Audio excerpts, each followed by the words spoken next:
आज हम लोग को सबसे पहले पढ़ना है कि धातु तथा धातु क्या होता है। तो देखिए सबसे पहले कि धातु क्या होता है। तो धातु वे तत्व होते हैं, धातु वे तत्व होते हैं जो एक या एक से अधिक इलेक्ट्रॉन को त्याग कर धन आयन बनाने की प्रवृत्ति रखते हैं, तो इसे धातु कहते हैं। अर्थात जिन धातुओं में चमक होती है तो वे सभी धातु कहलाते हैं, या जिन लोहे में विद्युत धारा प्रवाहित होती है तो इसे धातु कहते हैं। अर्थात जितने सभी लोहे वाली वस्तुएं हैं, तांबा, लोहा, पीतल, जस्ता, ये सभी होती है जो धातु कहलाती है। अर्थात धातुवे तत्व होते हैं जो एक या एक से अधिक इलेक्ट्रॉन को त्याग कर धन आयन बनाने की प्रवृत्ति रखते हैं, तो इसे धातु कहते हैं। जैसे जैसे देखते हैं कि जैसे जब सोडियम होता है तो सोडियम पर +1 आवेश होता है, इसमें छिपा रहता है। तो जब इसको अलग करते हैं तो सोडियम पर Na+ धातु और प्लस इसमें 1E- जो इलेक्ट्रॉन होता है छिपा रहता है। अर्थात इलेक्ट्रॉन को त्याग कर धन आयन बनाने की प्रक्रिया को धातु कहते हैं। अब जैसे सोना, चांदी, लोहा, जैसे सोना, चांदी, लोहा, पीतल, ये सभी धात्विक वस्तु होती है। और नंबर 2 देखते हैं कि अधातु किसे कहते हैं। अधातु वे तत्व होते हैं जो एक या एक से अधिक इलेक्ट्रॉन को ग्रहण करके किसी दूसरे इलेक्ट्रॉन को ग्रहण करते हैं, तो इसे अधातु कहते हैं। तथा एक या एक से अधिक इलेक्ट्रॉन को ग्रहण करके किसी दूसरे इलेक्ट्रॉन को ग्रहण करते हैं, तो इसे अधातु कहते हैं। जैसे क्लोरीन, ऑक्सीजन और नाइट्रोजन, ये सभी जो होते हैं अधातु कहलाती हैं। अर्थात जितने प्लस वाली वस्तुएं होती हैं, प्लस धातुएं होती हैं, वे सभी धातु कहलाती हैं, और जितने माइनस वाली होती हैं सभी अधातुएं कहलाती हैं। अब पूछता है कि धातु तथा अधातु में अंतर। धातु तथा अधातु में अंतर क्या होता है। अब नंबर देते हैं धातु तथा अधातु। धातु तथा अधातु में अंतर। धातु में अंतर तो देखते हैं धातु जो होती है, धातुओं में अर्थात लोहा जो होता है धातु में चमक होती है। धातु जो होते हैं, जितने भी सभी धातु होती हैं उनमें चमक होती है, जबकि अधातु में चमक की मात्रा कुछ होती है। जैसे कोई प्लास्टिक, उसको काटने के बाद चमक की मात्रा बहुत नहीं के बराबर होती है, जबकि लोहे पर चमक होती है। लोहा जो होता है, लोहा यह धातु होता है, जबकि प्लास्टिक जो होता है, प्लास्टिक ये सभी अधातुएं होती है। अगला, धातु में विद्युत धारा प्रवाहित होती है। धातु में विद्युत धारा प्रवाहित होती है, जबकि अधातु में विद्युत धारा प्रवाहित नहीं होती है।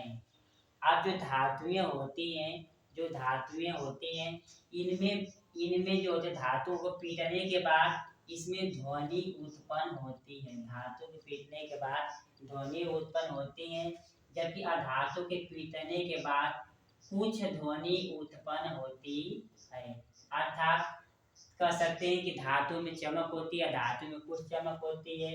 लोहा में जैसे लोहा होता है धातु होता है, प्लास्टिक होता है अधातु। धातु में विद्युत धारा प्रवाहित होती है, जबकि मोम प्लास्टिक में विद्युत धारा प्रवाहित नहीं होती है, विद्युत धारा प्रवाहित नहीं होती है। जबकि धातु को पीटने के बाद ध्वनि उत्पन्न होती है और अधातु को पीटने के बाद उत्पन्न नहीं होती है। अब आगे देखते हैं, पूछता है पेपर कि तन्यता किसे कहते हैं। देखते हैं तन्यता क्या होता है। तो तन्यता उसे कहते हैं तन्यता।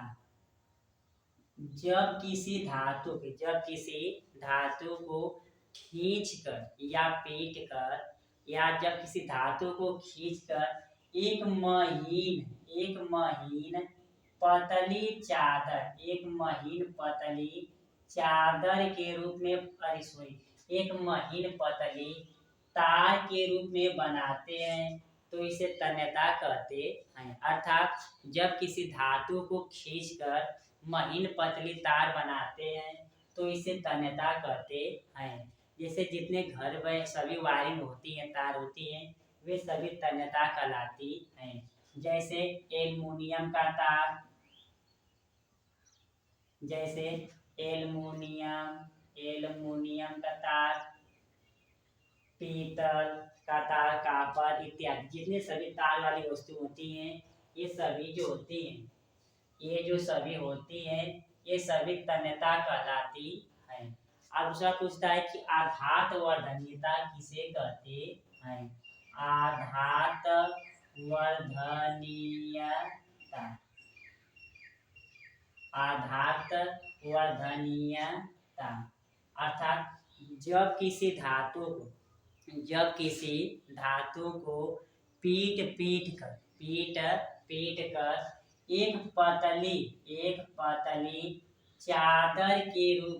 एक पतली चादर के रूप में परिवर्तित करते हैं तो इसे आघात वर्धनीयता कहते हैं। अर्थात जब किसी धातु को पीट कर पतली चादर के रूप में परिवर्तित करते हैं तो इसे आघात वर्धनीयता कहते हैं। जैसे बॉक्स, जो घर में बॉक्स होता है, जो कपड़े रखे जाते हैं, उनको पीट कर पतली तार बनाते हैं।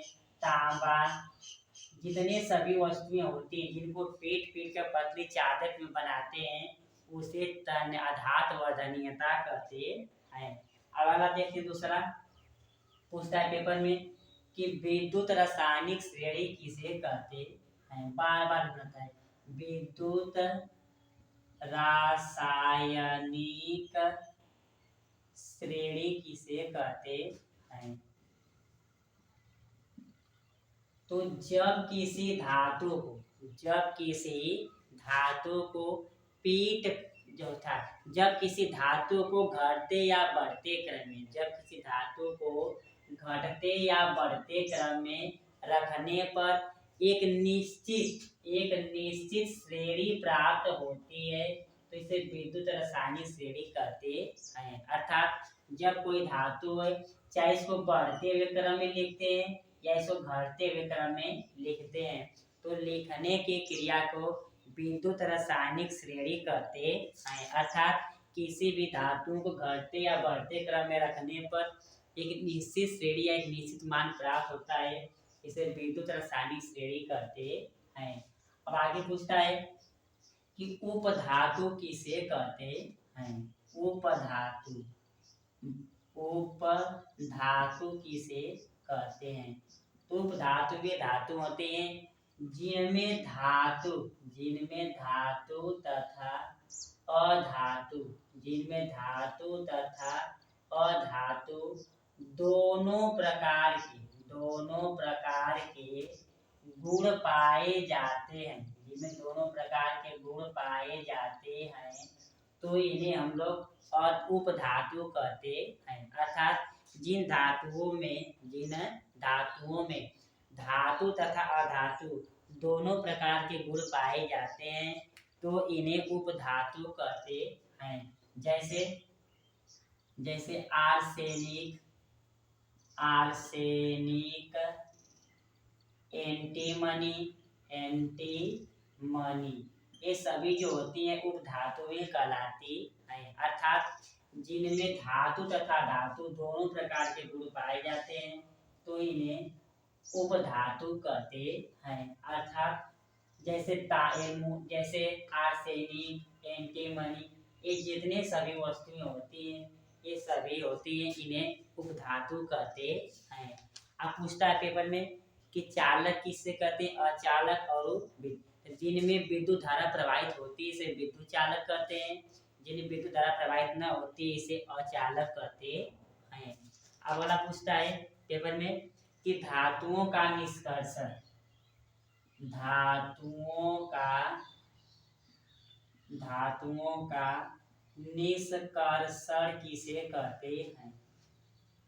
निष्कर्षण, धातुओं का निष्कर्षण किसे कहते हैं? देखते हैं निष्कर्षण। निष्कर्षण का अर्थ होता है साफ और सुथरा, अर्थात जब किसी धातु मतलब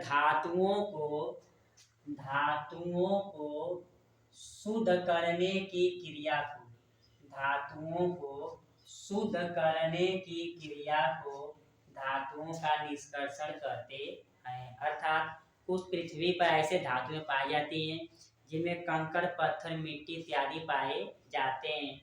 तो इन धातुओं को साफ करने की क्रिया को धातुओं का निष्कर्षण कहते हैं। अगला पूछता है जैसे कोई लोहा हो गया, जिनमें कंकड़, पत्थर, मिट्टी पाई जाती है, तो इन सभी धातुओं को साफ करने की क्रिया को धातुओं का निष्कर्षण कहते हैं। आपसे पर पूछता है कि अयस्क किसे कहते हैं? बार बार अयस्क किसे कहते हैं? तो जब कोई धातु कम खर्च में अत्यधिक मात्रा में प्राप्त हो तो इसे अयस्क कहते हैं। जैसे जिंक कार्बोनेट जो होता है कम खर्च में अत्यधिक मात्रा में धातु में प्राप्त होती है। जब इसको अलग करते हैं तो zinc oxide plus carbon dioxide gas प्राप्त होता है, क्योंकि यह जो पदार्थ होता है, धातु होती है, कम खर्च में अत्यधिक मात्रा में प्राप्त होते हैं। अर्थात जो कम खर्च में अत्यधिक मात्रा में प्राप्त हो तो इसे अयस्क कहते हैं। वीडियो को लाइक, सब्सक्राइब, शेयर जरूर करिएगा। दूसरा पूछता है भर्जन किसे कहते हैं? तो भर्जन वे पदार्थ होते हैं जो वायु की उपस्थिति में गर्म किए जाते हैं, तो इन्हें भर्जन कहते हैं। अर्थात जब धातुओं को वायु की मात्रा में गर्म करते हैं तो इसे भर्जन कहते हैं। जैसे जब सल्फर की अभिक्रिया ऑक्सीजन गैस से कराते हैं तो सल्फर डाइऑक्साइड गैस प्राप्त होता है। अर्थात जब सल्फर की अभिक्रिया ऑक्सीजन गैस से कराते हैं तो सल्फर डाइऑक्साइड गैस प्राप्त होता है, तो इस क्रिया को भर्जन कहते हैं। अब दूसरा पूछता है निस्तापन किसे कहते हैं? तो सेम वही, जो वायु की मात्रा में गर्म करते हैं उसे भर्जन, या जिसको वायु की मात्रा नहीं गर्म करते हैं उसे निस्तापन कर सकते हैं। अकेले या अन्य पदार्थों के साथ सांद्रित वायु की मात्रा में गर्म करने की क्रिया को भर्जन करते हैं, तथा अकेले या अन्य पदार्थों के साथ सांद्रित अयस्क के वायु की अनुपस्थिति में गर्म करने की क्रिया को निस्तापन कहते हैं। जैसे जिंक कार्बोनेट, ये जो होता है इसको कम ताप में गर्म किया, या इसमें वायु की मात्रा बिल्कुल नहीं पाई जाती, जल करेंगे तो जिंक ऑक्साइड तथा कार्बन डाइऑक्साइड गैस प्राप्त होता है। अर्थात जिनको वायु की मात्रा में गर्म करते हैं उसे भर्जन करते हैं, जिनको वायु की मात्रा में गर्म नहीं करते हैं तो इसे निस्तापन कहते हैं। आप पूछता है खनिज किसे कहते हैं? खनिज का अर्थ होता है खनन द्वारा प्राप्त करना। कहीं पृथ्वी पर अनेक प्रकार के धातुएं प्राप्त होती हैं, तो इन धातुएं पदार्थों को जमीन के अंदर से खन या खोद कर प्राप्त करने की क्रिया को खनिज कहते हैं। अर्थात जो जमीन के अंदर से खन या खनन द्वारा प्राप्त करते हैं तो इन्हें खनिज कहते हैं। जैसे लोहा, चांदी, पीतल, तांबा, ये जितने सभी वस्तुएं होती हैं ये खनन द्वारा प्राप्त किए जाते हैं तो इन्हें खनिज कहते हैं। अगला पूछता है कि मिश्र धातु किसे कहते हैं। मिश्र धातु, तो मिश्र धातु वह धातु होते हैं जो जमीन के अर्थात जब दो या दो से अधिक गलित पदार्थों को आपस में मिलाने की क्रिया को मिश्र धातु कहते हैं। अर्थात जब किसी पदार्थों को आपस में मिलाते हैं तो मिलाने के बाद जो नए पदार्थ का निर्माण होता है उसे मिश्र धातु कहते हैं।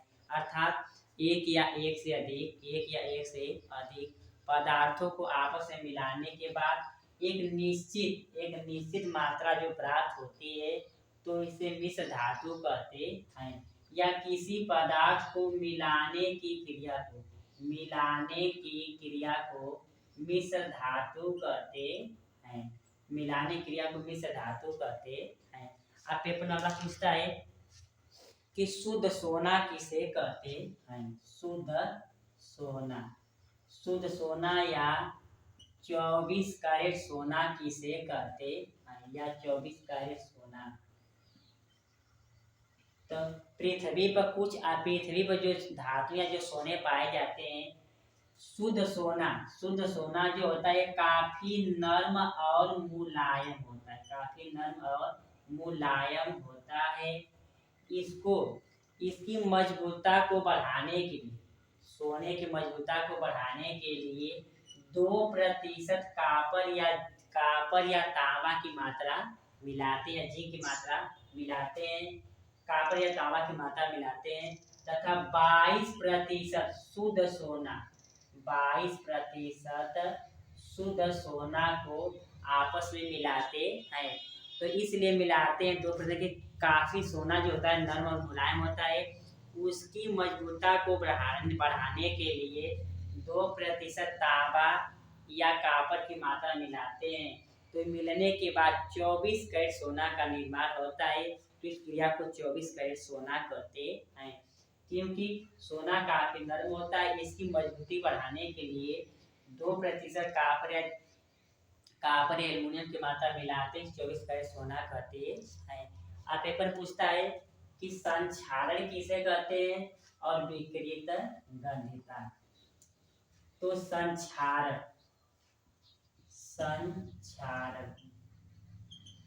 बहुत वीआईपी प्रश्न है। जब कोई धातु नम जल और वायु के संपर्क में आने पर कोई धातु धीरे धीरे क्षय या खराब हो जाती है तो इसे संक्षारण कहते हैं। अर्थात धातुओं का धीरे धीरे खराब हो जाना ही संक्षारण कहलाता है। जैसे लोहे पर जंग लगना, ये सभी संक्षारण कहलाते हैं। साइकिल, बॉक्स, खिड़की, जंगला, घरों का जो जंगला होता है इसमें जो जंग लगता है इसे संक्षारण कहते हैं। अर्थात जब कोई धातु धीरे धीरे क्षय हो जाता है, खराब हो जाता है तो इसे संक्षारण कहते हैं। संक्षारण के बचाव देखते हैं। पेंट लगाना, प्राइमर का तेल, ग्रीस इत्यादि का हम लोग जो लेप लगाते हैं यह संक्षारण के बचाव के लिए। अगला पूछता है कि विकृत गंधिता किसे कहते हैं। तो जब कोई धातु या जब कोई खाद्य पदार्थ जैसे अचार, ब्रेड, मक्खन इत्यादि पदार्थों को किसी पात्र या बर्तन में रखते हैं तो उस बर्तन में रखने के बाद यदि विशेष गैस पर ऑक्सीजन गैस पहुंच जाती है तो खाने वाला पदार्थ धीरे धीरे खराब हो जाता है। या जो अचार, ब्रेड इत्यादि मक्खन घी होते हैं उनमें ऑक्सीजन गैस पहुंच जाने से वह खाने वाली वस्तु खराब हो जाती है। तो इस क्रिया को विकृत गंधिता कहते हैं। अर्थात कह सकते हैं जितने भी अचार, ब्रेड सामग्री होती है जो खाने वाले पदार्थ होती हैं ये धीरे धीरे खराब हो जाती हैं, तो इसे विकृत गंधिता कहते हैं। वीडियो को लाइक, सब्सक्राइब का शेयर जरूर करें और अपने जितने सभी मित्र, जितने कक्षा 10 वाले बच्चे हैं सभी लोग को शेयर जरूर करें।